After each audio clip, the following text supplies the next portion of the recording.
Wi-Fi, tecnología que permite conectar diferentes equipos informáticos a través de una red inalámbrica. Con el advenimiento de la electricidad surgieron los dimmers, que atenuaban la intensidad de las luminarias y eran controlados por una consola que trabajaba en un sistema analógico. La consola enviaba información de intensidad eléctrica de 0 a 10 volts y los dimmers transformaban esa baja tensión en media de 0 a 110 o de 0 a 220 volts. Muchos años más tarde aparecen las redes. Las redes implican la posibilidad de que los sistemas de comunicación sean bidireccionales, a diferencia del sistema analógico en el que la información viajaba en un solo sentido. Con la llegada de las redes se establece la posibilidad de una comunicación recíproca entre la consola y los dispositivos que ésta comanda. Por primera vez, los dispositivos pueden enviar información a la consola. Ya cuando se inventó el DMX, en 1986, se había establecido una normativa para que existieran los polos de conexión necesarios para esta reciprocidad. Pero no fue hasta el surgimiento del RDM y el uso de la iluminación de las redes LAN Ethernet cuando pudieron implementarse estos sistemas. Hoy en día una consola no es una voz monológica, puede recibir información del estatus o estado de los aparatos robóticos y de los dimmers, como por ejemplo algún tipo de mal funcionamiento, exceso de temperatura o falla en alguno de sus componentes. Ahora bien, al posibilitar la red de establecer no solo un punto de ingreso a la información que provenía del output de la consola y un punto de lectura de información o input, que es la información que ingresa a los dimmers, los sistemas comenzaron a generar la posibilidad de que todos pudieran leer y escribir en esa red. Todos tenían inputs y outputs. En cada dispositivo, sea una consola, una luminaria robótica, una máquina de humo, un dimmer o cualquier elemento escenotécnico como las varas de maquinaria, esta información está multiplicada en infinitos puntos de ingreso y de egreso de información, de inputs y outputs.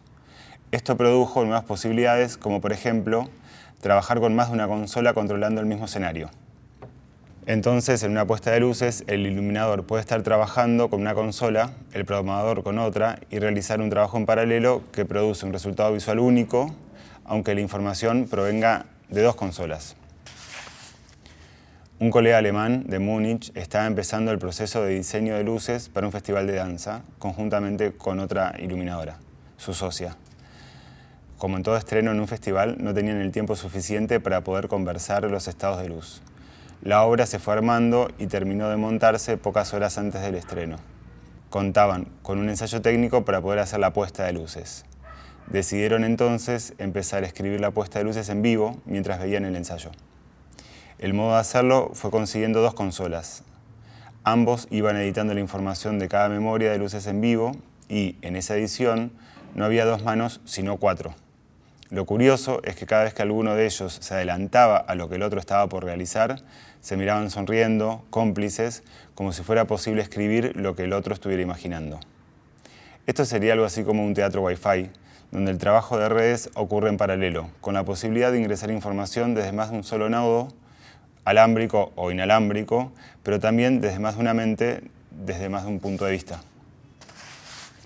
Algo semejante ocurre en los recitales o en los shows grandes. Muchas veces no hay una consola, sino 3 o 4 o incluso más. Esto implica un trabajo colaborativo y simultáneo en donde varios iluminadores, programadores trabajan en vivo sobre la programación y sobre la ejecución de un show. Práctica difícilmente homologable a la escritura, por ejemplo, donde la ejecución simultánea a 4 manos pareciera irrealizable. En cambio, una consola puede estar designada para el director de cámara, si es que este evento se va a transmitir en vivo, en la cual él puede trabajar en general lo que se llama fill light o luz de relleno para garantizar que las cámaras vean con suficiente claridad los rostros. Luego está la consola del iluminador invitado, que responde a cada una de las bandas que van a participar del evento. Y finalmente está la consola principal, en donde el diseñador del show establece ciertos parámetros estéticos y luego puede asignar a los invitados un rango de uso de ese dispositivo lumínico. Es decir, dentro de ciertos parámetros o márgenes estéticos que no sean disruptivos con el diseño global, cada uno de ellos puede ir trabajando la particularidad de sus espectáculos, sobreimprimiendo una estética que va más allá de la estética de cada una de las bandas, que tiene que ver justamente con la estética integral del evento o recital. Lo antedicho abre una pregunta respecto a la concepción del teatro y al cruce de subjetividades que allí intervienen. En el caso de estos dos iluminadores alemanes que trabajaron a cuatro manos como si fuesen pianistas que tocan en conjunto, aparece la pregunta respecto a la unidad de criterio del diseñador de luces. El teatro tiene un componente fundamental relacionado con que el proceso creativo se hace colectivamente. Es el producto de varias subjetividades operando en un sistema de red en donde hay varios inputs y outputs, varios ingresos y egresos de información. Cada uno de los roles, el de la escenografía, el vestuario, la música y la iluminación, si bien tienen a la cabeza a un representante de un equipo, cada vez más, en general, esos trabajos, esos diseños, son realizados por más de una persona, por un equipo. Antes, el programador de consola era un operario, una persona que no hablaba, sino que solo escuchaba, una persona que tipeaba lo que el iluminador decía. Actualmente, con la complejización de los sistemas, los programadores tienen voz en la creación de una puesta de luces.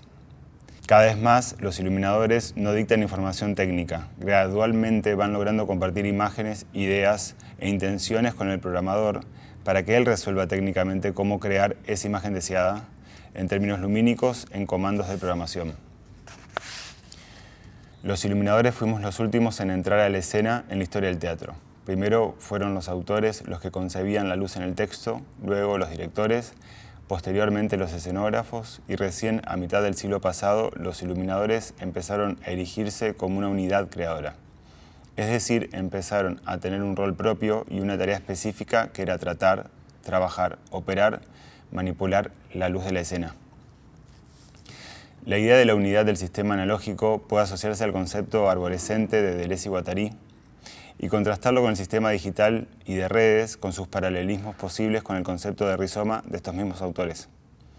Cada nodo crea puntos de información que pueden multiplicarse con información que otros nodos generan al mismo tiempo. De ese modo se rompe la raíz del sistema arborescente y se rompe, a su vez, con el concepto de subjetividad creadora, de unidad creadora. En efecto, las redes permiten multiplicar esas subjetividades, abrir las puertas a que varios creadores operen en vivo y en simultáneo. Los iluminadores, si bien son los últimos en ingresar al sistema de producción teatral en términos históricos, a veces también son los últimos en ingresar al desarrollo temporal de un proceso creativo. Sin embargo, a raíz de esto, el iluminador tiene en sus manos la posibilidad de mirar hacia atrás y mirar hacia el costado, no solo al futuro. Es decir, tiene la posibilidad de poner en un sistema de red, en un sistema de elementos paralelos, el texto, la música, la puesta en escena, las actuaciones, el vestuario y la escenografía, como si se tratara de contemplar de modo holístico esa escena integral. En consecuencia, el material en donde se proyecta la luz, el bastidor o la hoja en blanco no es tal, sino que es una red o un tejido en donde hay varios lenguajes que ya están en funcionamiento. El iluminador debe ser consciente de que su práctica opera sobre todos esos lenguajes y como todo en el teatro es recíproco, al igual que estas redes que tienen inputs y outputs, es sustancial entender que cada estímulo lumínico tiene una respuesta. Y esa respuesta puede ser visual, podemos iluminar una escenografía y verla de determinado modo, pero también puede ser poética, metafórica e invisible. El iluminador entonces puede operar sobre el texto, sobre la música o sobre toda materia que no sea estrictamente visual. Más allá de las subjetividades de quienes crean cada uno de esos lenguajes, la iluminación indefectiblemente trabaja en un sistema de red porque al momento de entrar en la producción de un espectáculo establece estímulos, disparos, triggers que tienen una repercusión inevitable en el resto de los lenguajes. Nunca es unilateral esa creación. Con suerte, la luz trabaja con cierta porosidad o cierta permeabilidad para poder activar en las otras áreas un funcionamiento en el que su ingreso sobre cualquier elemento no tenga la última palabra y produzca una respuesta que siempre es en conjunto. Entonces, la idea de utopía. La utopía de un teatro Wi-Fi es la posibilidad de un trabajo en red en donde todos los creadores de la escena sean conscientes de la reciprocidad permanente que implica el trabajo creativo. Pero para esto es importante conocer más en detalle cómo funciona cada uno de los elementos que constituyen la escena. En tanto, no creamos nunca una obra de autor, de una subjetividad o desde un punto de vista único, sino al servicio de una totalidad, de una red, de un tejido de elementos y operaciones que inevitablemente van a ser alteradas, recodificadas, dialogadas y cruzadas por todos los lenguajes de la escena. La utopía es poder pensar que todos somos nodos que ingresan información en un gran sistema, en una gran red, y que todos somos nodos que reciben información de esa gran red. Es entender que el objetivo final no es la sumatoria de subjetividades, no es la sumatoria de individualidades, sino el cruce relacional de las mismas. A mayor grado de conciencia en el futuro, a mayor entendimiento del director respecto a cómo trabaja la luz, no solo sobre el vestuario o el pigmento de la escenografía, sino también sobre cómo opera la luz sobre el texto, sobre el tiempo, sobre el espacio, se potencia la posibilidad de acumular a partir del cruce y la yuxtaposición. La utopía es la activación de procesos o funcionamientos paralelos, recíprocos, en donde los creadores de un espectáculo pueden también abrir los ojos, la cabeza, los oídos, para entender qué sucede con esa digitalización del proceso creativo. Entendiendo que no hay solo un input, como en la iluminación analógica, sino que hay varios inputs y que para poder existir necesitan de una codificación. No hay posibilidad de trabajar de modo directo sobre un elemento, sobre un objeto, sobre una pieza. Siempre esa información va a llegar a la escena atravesando el resto de los lenguajes. Por eso el deseo utópico. En el futuro se va a poder ampliar la conciencia sobre el que está al lado. Y esto lo dice alguien que pertenece al rol de los que llegamos últimos. Los iluminadores llegamos últimos, pero tenemos la posibilidad de trabajar sobre el cierre de ese proceso creativo. Podemos manipular todo lo que fue hecho hasta ese momento y de algún modo, queriéndolo o no, tenemos la última modulación sobre ciertos aspectos de la escena. Ahí, cuando los autores, los directores, los músicos, los actores, los escenógrafos, los vestuaristas dejan poros, grietas, espacios vacíos, el resto de las áreas pueden ingresar y hacer emerger una terceridad, un resultado que no es el del ingreso ni es del cruce, sino que es la aparición de una resultante que es propia del cruce. Una resultante que tiene que ver con que sobre una escena están operando varios elementos que están atentos al resto. A medida que se vaya ampliando esa conciencia, los elementos van a ir desubjetivándose. Y si bien los roles van a seguir existiendo, porque existen especialidades, cada vez más necesitarán de los otros, contra la autosuficiencia y a favor de una red cooperativa, comunitaria y relacional.